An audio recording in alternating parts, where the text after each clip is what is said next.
Hi everybody, welcome to a bumper pickups. So I can't waffle, I can't hang about because I've got loads to show you. I can't talk too much on them even though I'd like to. Yeah, because we've got to get through it. We want to look at about the half-hour mark, don't we? Any more than half an hour and people don't tend to fully watch. Not that I'm not bothered, just that, you know, I'm like it myself. I tend to gravitate towards videos that are less than 30 minutes. It's the attention span, isn't it? But yeah, we've got some DVDs, we've got some Commodore 64, we've got one Spectrum, we've got one Master System, and we've got a variety of all relatively new, not new generation, but yeah, other generations.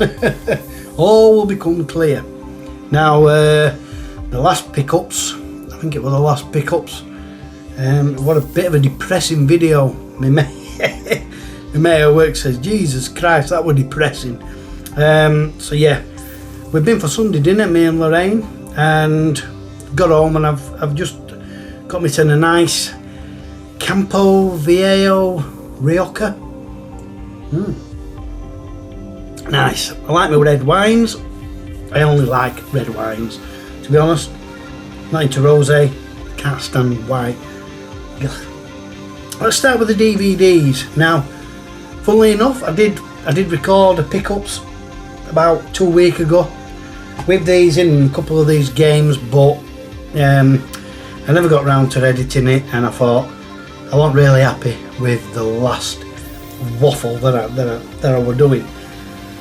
And I spoke a bit about these DVDs individually. Like I said, I'm not going to linger too long. So let's get into it. The first one is, I've recently watched these, by the way. I haven't just got them, I've actually watched all these. This is Little Shop of Horrors. Fantastic musical, brilliant acting. You got some, you know, classic names in there. Rick Moranis, Steve, the last time I recorded this I forgot his name again. Steve Martin. We've got James Belushi, John Candy, we've got Bill Murray in there as well. Brilliant. It's a lot of fun. Basically this plant just appears from outer space and it wants to take over the world. It's a man-eating plant. Brilliant. If you've not seen it, it's a great musical. This one is from Terry Gilliam of the Monty Python fame. This is the Adventures of Baron Munchausen. Very fantasy, and yeah, it's a good film. When I rewatched it, I wasn't as excited as I was when I originally watched it. Uma Thurman's in it, Eric Idle. You know, like I said, it's by Terry Gilliam of the Monty Python fame. So you can imagine a little bit of the Monty Python humour in there. This next one scared me to death the first time I watched it. As you know, I've got a fear of big spiders. This one's about gigantic spiders. There's a spider farm. They get contaminated with toxic waste and they become huge. A lot of fun, but I must admit, it's at the time when I first watched it, when it came out, CGI was amazing, you know, and like, whoa, the really realistic looking spiders. I suppose they still are a little bit, but you know, compared to today's CGI, yeah, it's kind of not aged very well. It's alright, it's slapstick, it's a bit, you know, obviously it's over the top, it's more comedic than serious. It's decent enough. This one turned out to be a cracker. This was just in a bundle of DVDs that I got, never seen it before, watched it. It's basically the life story of Genghis Khan. And it's absolutely brilliant. I got really engrossed in this. And I wasn't sure what to expect. I really enjoyed it.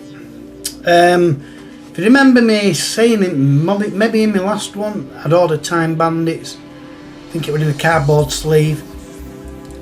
And all I got was an empty envelope. It had been opened, the DVD had gone, never got it. Well, our Sam and Josh, bless them, they ordered me this. So it's the, let me just shut that because I've got evening sun coming in and it's a bit blinding.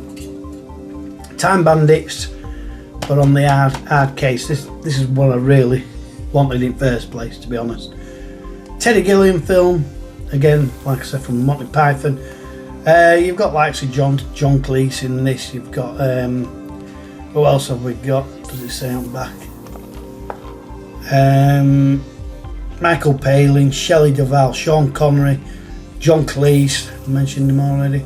There's a lot of David Warner. There's a lot of famous names in this. It's basically the story of these group of dwarves who've pinched this map that allows them to go through these time doors. And Kevin, young Kevin, gets entangled up in all this mess. It is a lot of fun. It's brilliant. And unlike the other one, The Adventures of Baron Munchausen, this has aged well. It's really good. It's still very fun. This next one, Rita Sue and Bob 2, brilliant film. It's very funny, but it is more of a northern film. You know, I think it was filmed in around Barnsley, so a lot of Barnsley accents, a lot of Yorkshire accents. Unfortunately, it's a bit, how can I put it? It's a bit noncy. Basically, this guy here, he's a married man. Those two are the babysitters, and he has an affair with him. Bearing in mind, they're still schoolgirls, so it's a bit wrong nowadays. I say nowadays, it's always been wrong, but you know what I mean. You couldn't get away with that nowadays. I'm surprised I got away with it back then, but I think things were a little bit more, I don't know how we can say it, really relaxed, but even so, it is funny. It is a funny film if you can see past the noncy bit and the racist bit as well. But this next one, Stand By Me, cracking film, brilliant film. Is it a Stephen King film? I'm sure it's just, why have I got Stephen King to mind? I don't know, but it features the young as well at this time. River Phoenix, Corey Feldman, Kiefer Sutherland. Yeah, basically just the adventures of these four young lads. It is a lot of fun. It's a real good film. So on to the games. What shall we start with? I think we'll start with the new subset. Welcome to the subset zone. Get ready. You know me and subsets. We get along fine for about a couple of months, and then we kind of get divorced. I get bored, don't I? I forget about things, and then anyway. Weirdly enough, in the Club 52 group, I think it was in that group, somebody mentioned Broken Sword, Reforged on the PS5. I didn't know it even existed, but I thought, I love Broken Sword. It is one of the best point and click adventures of all time, in my opinion. I completed it on the PS1. I think I've completed Broken Sword. I had a little bit of help, don't get me wrong.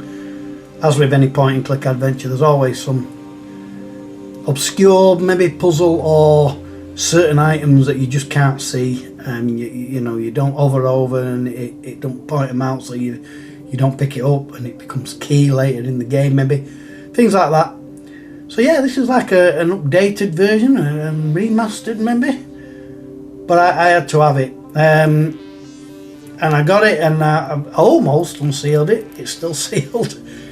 And then I realised my PS5 disc version is in bits. I forgot I got a bloody digital PS5 now, haven't I? So I can't actually play it at the moment. Well, technically I could play it on Joe. She's still got this version. But it's getting time, you know, in between Joe and a gaming. So, but yeah, Broken Sword, Shadow of the Templars, that's Reforged version, PS5. Yeah, why am I collecting Broken Sword? I don't know, I ain't got a clue, you know me. But I do love Broken Sword, I do love it, so why not? So I had to buy a few more Broken Swords, and I bought the Wii version, Broken Sword. This is Shadow of the Templars, the director's cut. Probably more scenes to it. Maybe a better control system on the Wii. I'm not sure. I've never played it on the Wii. I got this purely just because it's part of the subset. But it's the PC version. It's the sold out range, the budget range, I think it is.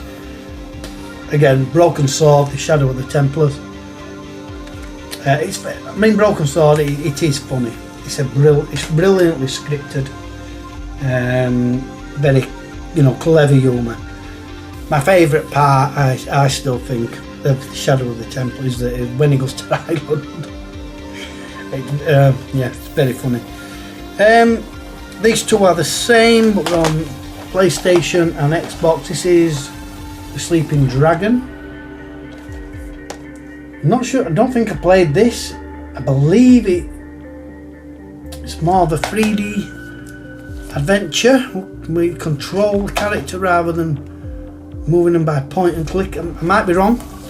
I could be wrong. The Xbox One is not in brilliant condition. We've got a bit of scuffing there. The case is not brilliant. Few and didn't.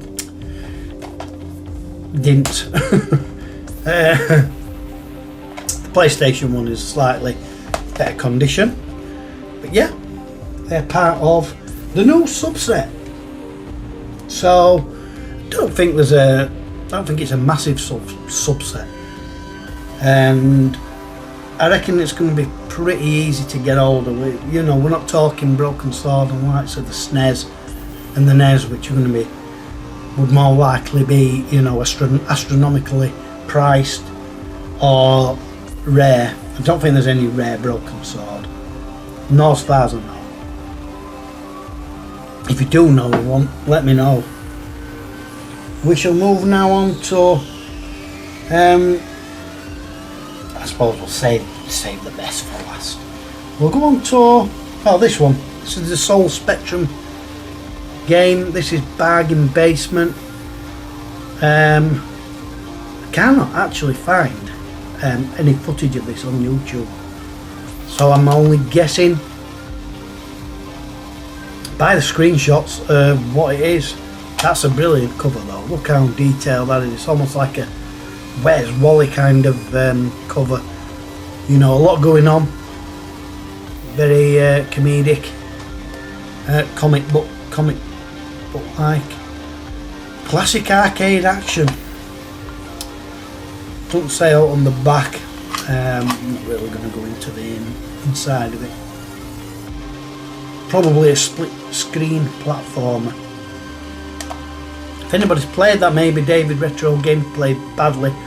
Might know more about that, with him being more of a Spectrumite.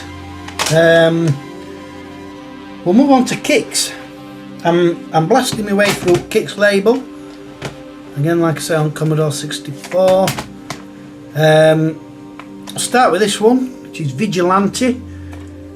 Kicks, unfortunately, unlike its squads, which are pretty much uniform, we've got different coloured spines and different designs, which is a shame, but it is what it is. Vigilante, taken from the arcade game of the same name. I doubt this will be a decent conversion, but you never know. I've never played it, to be honest, on the 64. I've played the arcade. It's actually one of the... I do love the beat 'em up. I think it's because it's, as somebody once compared it to a Kung Fu Master, like a more modern Kung Fu Master, and I agree with that. which basically you can only move left and right, and not like Double Dragon or Streets Raider, you can move up and down as well. So yeah, Vigilante. I won't say it were rare. No, I won't say it were rare. I don't think this is rare neither. I don't think any of these are rare. No, they're not. This one is on the pink, more pink design. This is Troll. Never played this. Never really. I say I've never heard of it. I probably have, thinking about it, but it looks a weird kind of platforming game. From the comments I've seen on YouTube, somebody kind of you know, mentioned that it's like a bit like Qbert. So that is Troll, the Kicks label. Next we have Infiltrator, which is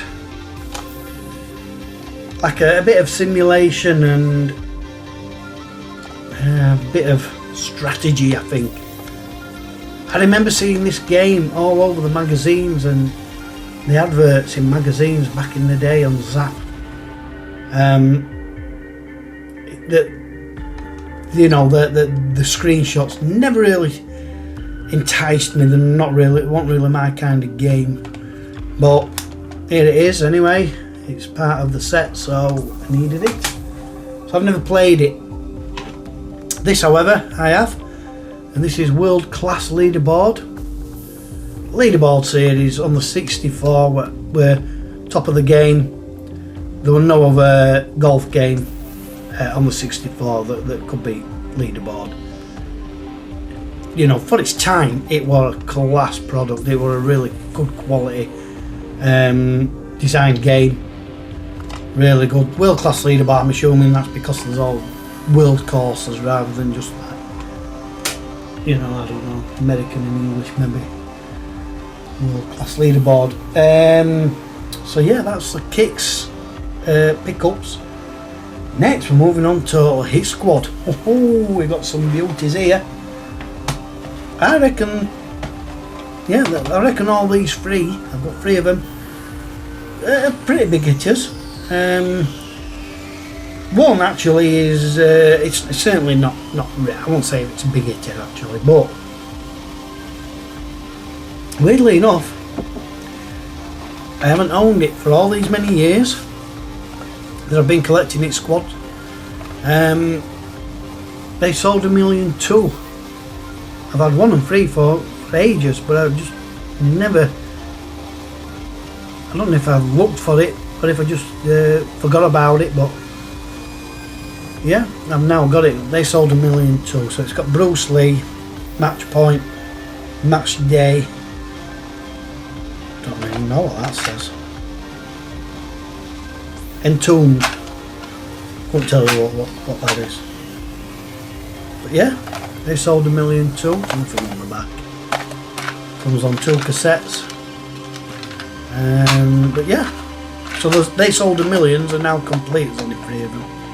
So I'm happy to get that in. This next one now, I've seen this one before and it was going for a fair price. Luckily now I think Hit Squads have come down a heck of a lot. You know, I think the big push for Hit Squads is dying down very quickly now.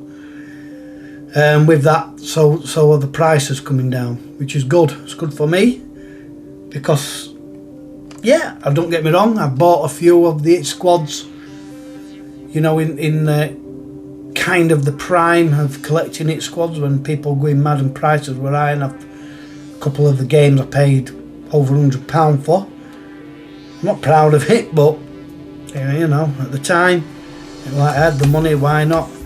Now I'm not so bothered because, like I said, I think the majority of people that's collecting these have pretty much got the sets now, so all these bigger hitters, or would be bigger hitters, are now reasonably priced and reasonably easy to get hold of. This is Skate Wars. This used to be quite an expensive one. Can't remember exactly, it wasn't over £30 more paid for this, and it's in It's in brilliant condition.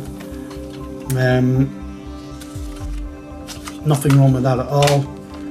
Say nothing wrong with it at all. I can't load them. I ain't got a Commodore set up and I ain't got a working tape deck, so no way of knowing, and likely never will. Never play it. This one I believe would probably be a bigger hitter than that, and again I picked this up for about, I think it was £27,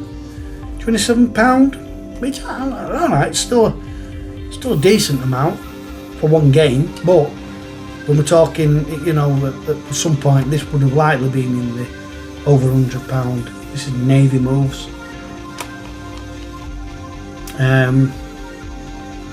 Sequel to Army moves. Looking at the screenshots and I can't remember playing that. I remember Army moves because it was rock solid. But yeah, so those are the hit squads, and really pleased to have those now. We're getting ever closer.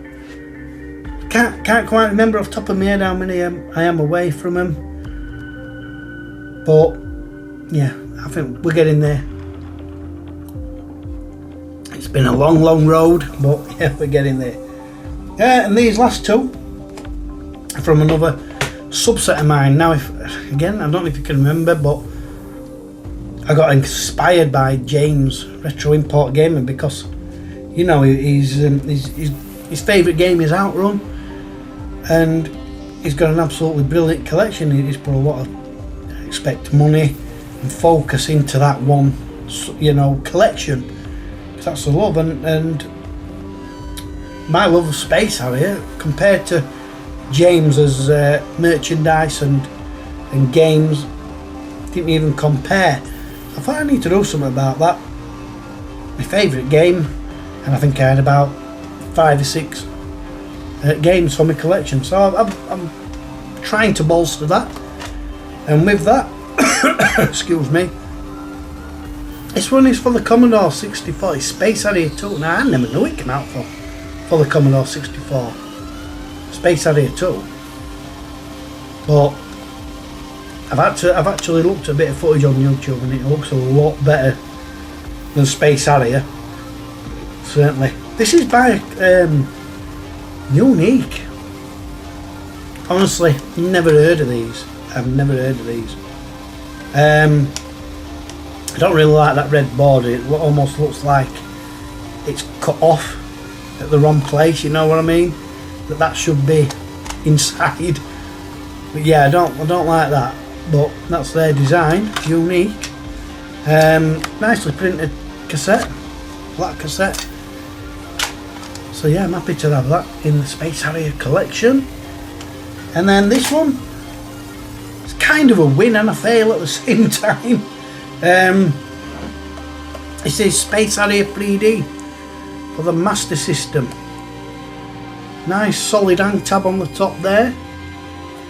Got a little bit of a cut off there. Not too bothered about that. Pretty decent all round. Fortunately, the manual lets it down a little bit. We've got the cartridge there, which is in good condition. A little bit dusty, but yeah, the manual's a little bit rough. It is a little bit rough. You know, that proper smells retro. That. But you know, I'm not gonna fuss over that too much. Now, I did pay quite a bit for this. I can't remember exactly. I tell the lads in the TMB. I think I got it for. I put an offer in for about 50 quid or something. I think it went up for 60, maybe 60 odd pound. I think I put an offer in for 50 and it got accepted, and I was chuffed to bits. I thought, oh, it's a good bargain, that. I thought it was worth, you know, as much as 60 odd pound. And then we were only a few days later, I saw another copy come up for 30 odd pound. Buy it now. Oh, good. Again, I showed the TMB lads and I like, you'll have to be joking me. It's a decent game, this, on the Master System. I did at one time own the 3D glasses, and I did have this. I had quite a few other 3D games. You know, some later in life you regret getting rid of certain things, but yeah, it is a really good game on the Master System. I really do like this one. I like the original Space Harrier as well on the Master System. I think it's done really well. So yeah, happy with that. Very happy. I don't have a Sega, you know, Master System and 3D glasses anymore, unfortunately, so I'm not going to be able to play it. Potentially I could probably play it on the V2. I'm sure they've done away with the 3D effect of it, so yeah, I could probably play it on the V2, just not in 3D. But yeah, no, I think I've got through them. No, we haven't finished. Now, me and Pete went to the Barnsley video game market. What date was it? 9th of August, if I'm not mistaken. Quite excited actually to go to it, and you know, it's a new event, and it were at the Metrodome. It were at the Metrodome in Barnsley. Kind of got bad vibes to start with. Me and Pete, we drove up to the venue, and there was some stewards, marshals there, following, be directing us into the car park, only to be told that we're not allowed to park in the Metrodome because there were a football match on. Barnsley Football Club had a home game on. We're like, oh right. So they gave us directions to an alternative car park. We made us way to an alternative one, like I said. It wasn't far away, don't get me wrong, but like, well, that's a bit shit really, you know. But anyway, we parked up, we walked up to the venue. We got in the venue, and we were like, is that it? To be fair, it's the first one. I know they've got to establish themselves. It was a massive hall. There is plenty of potential for it. Yeah, there were about 20 odd stalls, maybe 25 at most.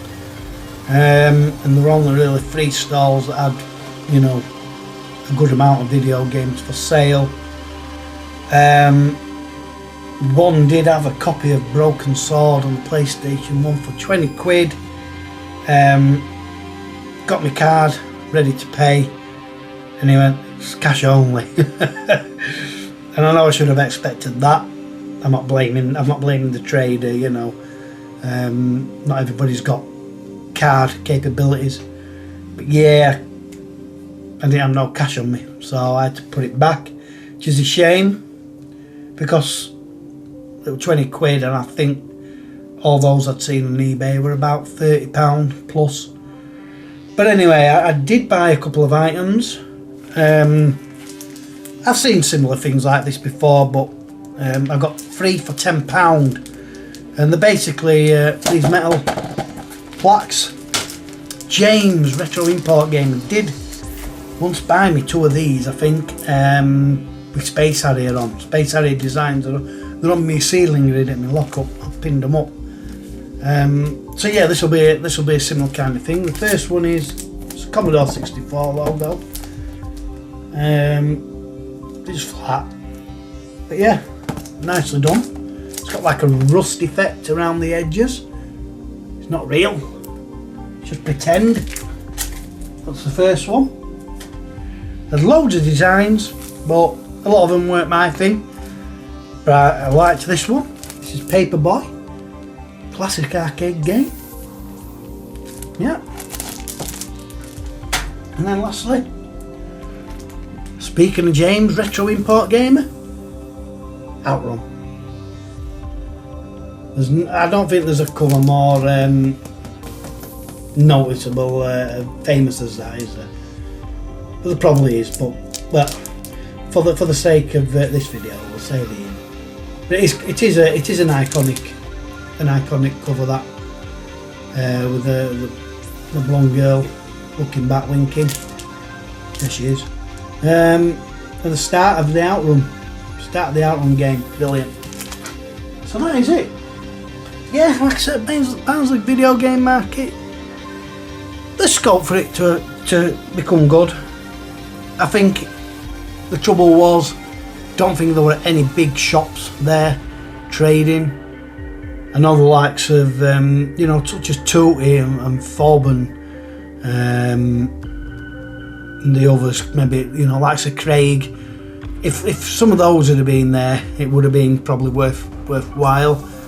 The fact as well that it cost £11 to get in. I know they offered to buy one get one free offer later on, but to the likes of me and Pete who bought us tickets early, there were no consolation for that. But anyway,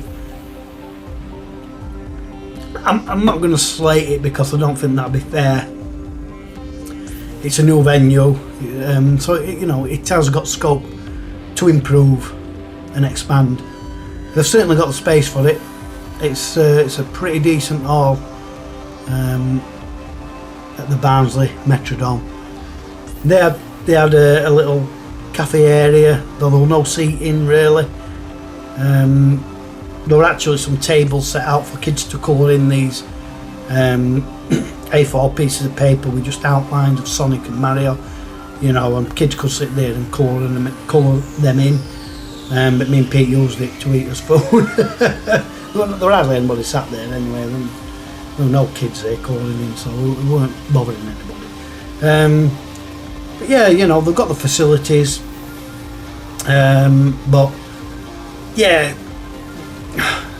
I suppose it has to have another chance. I will probably go next year if they bring the price down and give it another chance. Hopefully be some bigger traders there, some of the shops, maybe Doorway to Darkness at least get involved. That would make a significant difference. But yeah, I suppose we've got to give it time. And, but as a first one, we weren't in long. We were in nowhere near as long as we were expecting. I don't even know if we were there an hour and a half. So, in fact, we had a second look round just to spend more time. To be honest, we'd gone round once. A lot of it were plushies and there was some 3D printed stuff, but most of it, wasn't really to my cup of tea. And stalls selling, kind of merchandise and stuff about films and yeah. But as for games, free solid tables of games, and then there were the odd couple that had a few games, maybe along with all their other stuff. Anyway, I'm carrying on waffling and I'm getting to waffling stage. I've probably done about half an hour now. So, yeah, thank you for watching, and until the next one, who knows when it'll be, thank you, and we'll see you later.